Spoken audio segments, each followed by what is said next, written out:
नमस्कार दोस्तों, स्वागत है आप सभी का आपकी अपने YouTube channel Shyam class study में। आशा करता हूँ आप सभी लोग अच्छे होंगे, स्वस्थ होंगे और लगातार मैं आप लोगों के लिए आरपीएफ कांस्टेबल के लिए पीवाईक्यू प्रश्नों की सीरीज करा रहा हूँ, जिसमें आज आपका ये सेट नंबर 21 हो जाता है। और ये जो बुक है वो किरण पब्लिकेशन की बुक है।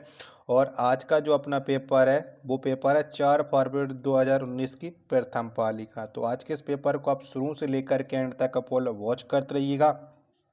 ये वीडियो अगर आपको पसंद आए तो वीडियो को आप एक बार लाइक कर देना। चैनल को अभी तक आप लोगों ने सब्सक्राइब नहीं कर रखा होगा तो चैनल को आप लोग जरूर सब्सक्राइब कर लीजिएगा। तो चलिएगा फिर शुरू करते हैं बिना टाइम वेस्ट करें। तो पहला प्रश्न आ जाता है कि पूर्व नियोजित क्रम में अथवा निश्चित क्रम में भूमि की एक टुकड़े पर विभिन्न फसलों के उत्पादन को कहा जाता है। तो बताओ इसे क्या कहा जाता है। तो इसे कहा जाता है सस्यावर्तन। क्या सस्यावर्तन? एक का दूसरा ऑप्शन राइट आंसर हो जाएगा। प्रश्न संख्या 2 है आपके सामने कि मिट्टी में क्षारीय जैविक पदार्थों के भाग होते हैं जिन्हें कहा जाता है। तो बताओ इन्हें क्या कहा जाता है। तो इन्हें कहा जाता है जीवाश्म। यानी 2 का चौथा ऑप्शन राइट आंसर हो जाएगा।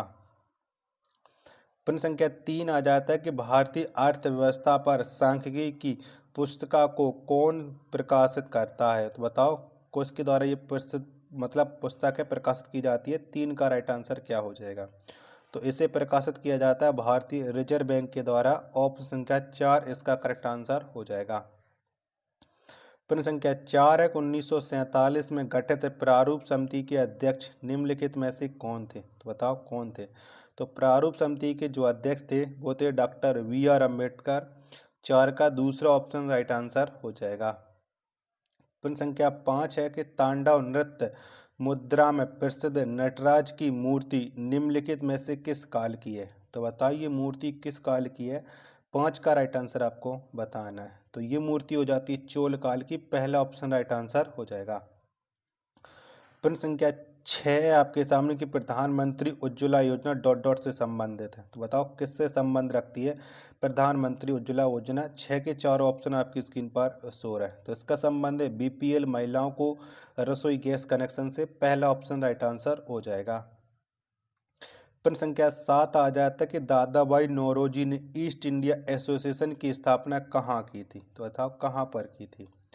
तो दादा भाई नौरोजी ने ईस्ट इंडिया एसोसिएशन की स्थापना लंदन में की थी। 7 का ऑप्शन संख्या 4 इसका राइट आंसर हो जाएगा।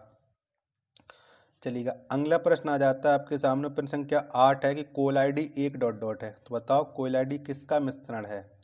तो कोयलाडी यह एक विजातीय मिश्रण है। 8 का पहला ऑप्शन राइट आंसर हो जाएगा। 9वां प्रश्न आ जाता है कि हाजी तीर्थ स्थल केंद्र निम्न में से किस राज्य में स्थित है। तो बताओ कौन से राज्य में स्थित है। तो हाजी तीर्थ स्थल ये असम में स्थित है। किसमें? असम में आ जाता है। 9 का पहला ऑप्शन करेक्ट आंसर हो जाएगा। अगला प्रश्न संख्या 10 आ जाता है कि समाजवादी शब्द को भारतीय संविधान की प्रस्तावना में जोड़ा गया था। तो बताओ इसे कब जोड़ा गया था। तो समाजवादी शब्द को भारतीय संविधान की प्रस्तावना में 1976 में जोड़ा गया था। यानी 10 का तीसरा ऑप्शन राइट आंसर हो जाएगा। 11वां प्रश्न आ जाता है कि प्रथम गोलमेज सम्मेलन कब आयोजित किया गया था। तो बताओ कब हुआ था। प्रथम गोलमेज सम्मेलन इसका जो आयोजन हुआ था वो 1930 में हुआ था। पहला ऑप्शन राइट आंसर हो जाएगा। 12वां प्रश्न आ जाता है कि भारतीय संविधान में किस कानून को देश का सर्वोच्च कानून कहा जा गया है। तो बताओ किस कानून को कहा गया है। 12 का आंसर आपको देना है। तो ये कहा गया संवैधानिक नियम को। चौथा ऑप्शन राइट आंसर हो जाएगा। 13वां प्रश्न आ जाता है कि विश्व में मैगजीन का प्रमुख उत्पादक देश है। तो बताओ इनमें से कौन सा है। तो मैगजीन का जो प्रमुख उत्पादक देश है वो है दक्षिण अफ्रीका। 13 का ऑप्शन संख्या 4 इसका राइट आंसर हो जाएगा।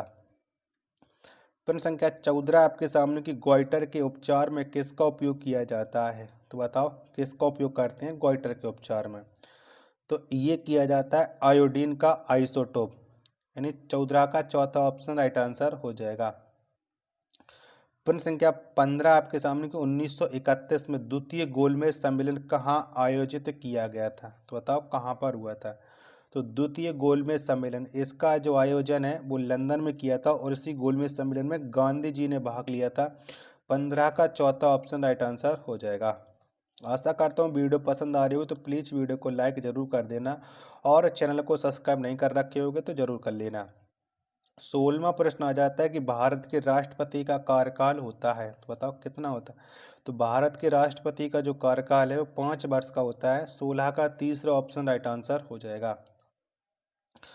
प्रश्न संख्या 17 आ जाता है कि भारत के निम्नलिखित राज्यों में से किस राज्य में आम्र की वर्षा का अनुभव किया जाता है। तो ये कौन से राज्य में किया जाता है, 17 का आंसर आपको बताना है। तो ये किया जाता है केरल में, पहला ऑप्शन करेक्ट आंसर हो जाएगा।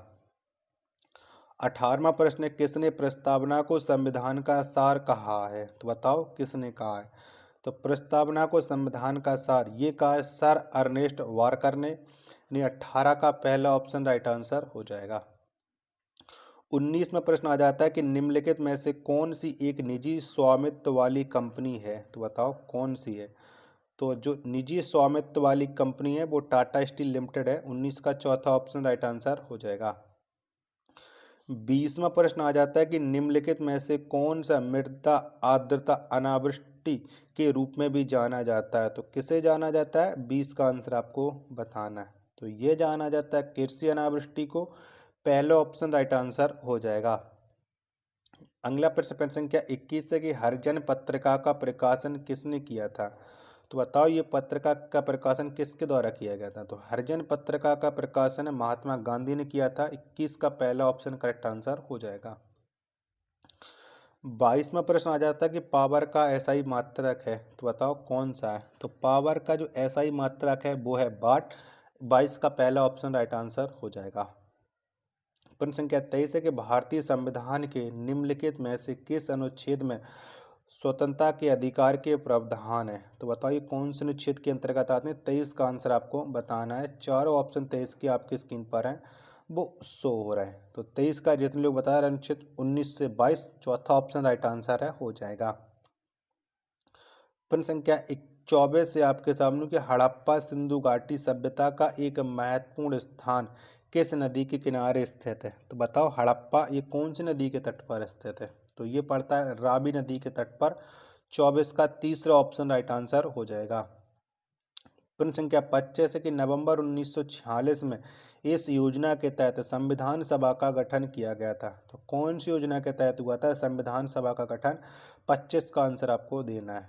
तो ये हुआ था कैबिनेट मिशन योजना के तहत। चौथा ऑप्शन राइट आंसर हो जाएगा। 26वां प्रश्न आ जाता है कि निम्नलिखित में से कौन ऊष्मा और विद्युत का दुर्बल चालक है। तो बताओ कौन सा है। तो ऊष्मा और विद्युत का जो दुर्बल चालक है वो है अधातु। 26 का पहला ऑप्शन राइट आंसर हो जाएगा। 27वां प्रश्न आ जाता है कि निम्नलिखित में से कौन पेट्रोलियम निर्यातक देशों का सदस्य है। तो बताओ इनमें से ओपेक का सदस्य कौन सा हो जाएगा। 27 का राइट आंसर तो ये हो जाएगा लीबिया। चौथा ऑप्शन राइट आंसर हो जाएगा। 28वां प्रश्न कि दो लगातार संकुचन या दो लगातार विरलन की योगफलों के बीच की दूरी को क्या कहा जाता है। तो बताओ इसे क्या कहते हैं। 28 का राइट आंसर तो इसे कहा जाता है तरंग दैर्घ्य। 28 का तीसरा ऑप्शन राइट आंसर हो जाएगा। प्रश्न संख्या 29 कि अर्थव्यवस्था में जीडीपी का पूर्ण रूप क्या है। बताओ जीडीपी का फुल फॉर्म क्या हो जाएगा। 29 का राइट आंसर तो ये हो जाता है ग्रॉस डोमेस्टिक प्रोडक्ट। 29 का तीसरा ऑप्शन राइट आंसर हो जाएगा। प्रश्न संख्या 30 है कि निम्नलिखित में से कौन सी नदी यमुना की दाहिने किनारे की एक सहायक नदी है। तो इनमें से एक नदी ऐसी है जो यमुना की दाहिने किनारे से मिलती है और वो इसकी सहायक नदी है। 30 का राइट आंसर तो ये हो जाएगा केन। दूसरा ऑप्शन करेक्ट आंसर हो जाएगा। 31वां प्रश्न ओलंपिक का मूल डॉट डॉट से जुड़ा है। तो बताओ किससे जुड़ा हुआ है। तो ओलंपिक का जो मूल ये ग्रीक से जुड़ा हुआ है। पहला ऑप्शन राइट आंसर हो जाएगा। चलिएगा अगला प्रश्न आ जाता है आपके सामने। प्रश्न संख्या 32 है कि सागौन, साल और शीशम जैसे पेड़ों की प्रजातियां किस प्रकार के जंगलों में पाई जाती हैं। तो बताइए कौन से जंगलों में पाई जाती हैं। 32 का राइट आंसर तो ये पाई जाती हैं उष्ण कटिबंधीय आर्द्र पर्वतीय वन में। चौथा ऑप्शन राइट आंसर हो जाएगा। प्रश्न संख्या 33 है आपके सामने कि निम्नलिखित में से किस खेल में बल्ली की जरूरत होती है। तो बताओ इनमें से एक खेल ऐसा है जिसमें बल्ली की जरूरत पड़ती है। 33 का राइट आंसर क्या हो जाएगा? तो वो खेल है सॉफ्ट बॉल। 33 का तीसरा ऑप्शन करेक्ट आंसर हो जाएगा। 34 में प्रश्न आ जाता है किसे संरचना और कार्य में समान कोशिकाओं का समूह कहा जाता है। तो बताओ ये किसे कहते हैं? 34 का राइट आंसर तो ये कहा जाता है ऊतक को। चौथा ऑप्शन करेक्ट आंसर हो जाएगा। 35वां प्रश्न आ जाता है कि निम्नलिखित में से किस विदेशी यात्री ने तेलुगु भाषा को पूर्व का इतालवी कहा है, यानी पूर्व की इटली कहा है। वो किस विदेशी यात्री ने तेलुगु भाषा को कहा है? 35 का आंसर आपको बताना है। तो ये कहा है निकोलो कॉन्टी ने। पहला ऑप्शन राइट आंसर हो जाएगा। 36वां प्रश्न आ जाता है कि SEZ क्या है जिसे विदेशी निवेशों को आकर्षित करने के लिए स्थापित किया गया। तो ये कौन सा क्षेत्र है? 36 का राइट आंसर तो ये विशेष आर्थिक क्षेत्र। दूसरा ऑप्शन करेक्ट आंसर हो जाएगा।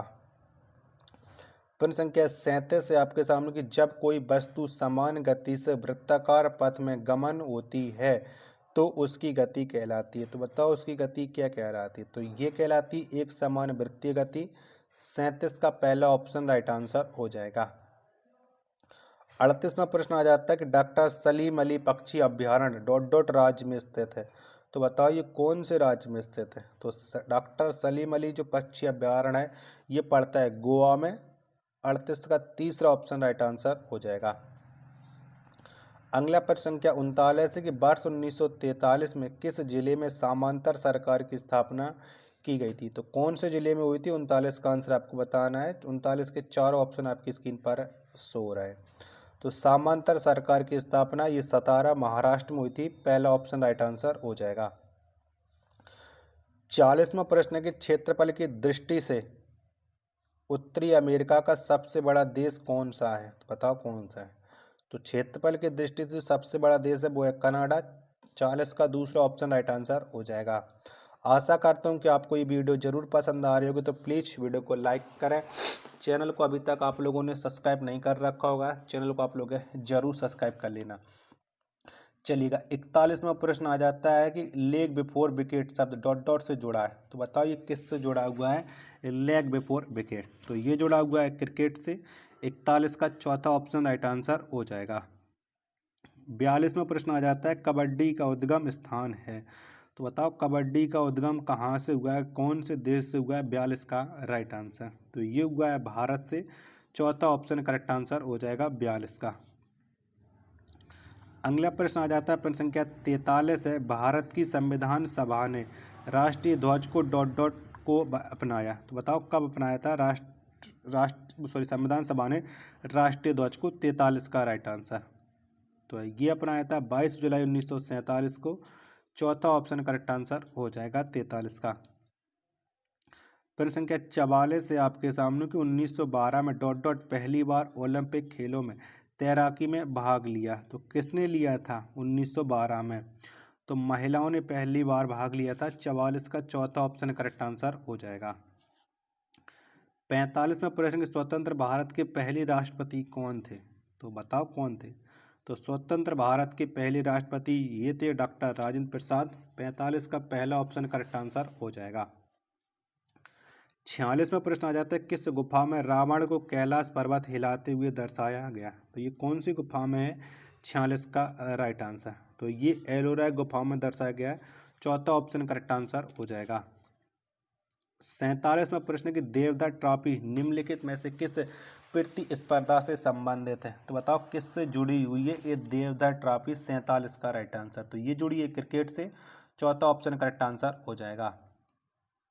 48वां प्रश्न आ जाता है कि बंगाल के किस गवर्नर ने सरकार की दोहरी शासन प्रणाली की शुरुआत की। तो बताओ कौन से गवर्नर जनरल ने की थी? 48 का राइट आंसर तो ये की थी रॉबर्ट क्लाइव ने। तीसरा ऑप्शन 48 का राइट आंसर हो जाएगा।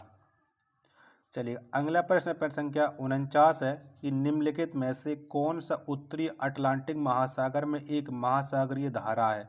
तो बताओ कौन सी है? तो ये है गल्फ स्ट्रीम। 49 का दूसरा ऑप्शन राइट आंसर हो जाएगा। प्रश्न संख्या 50 और अंतिम प्रश्न है आज के इस पेट्टा सेट का कि भारतीय संविधान का भाग 3 संबंधित। तो बताओ किससे संबंध रखता है ये? भाग 3। तो भाग 3 का संबंध है चुनाव आयोग से।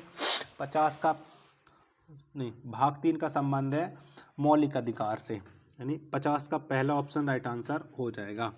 आशा करता हूँ कि आपको ये वीडियो पसंद आई होगी, तो प्लीज़ वीडियो को लाइक करें।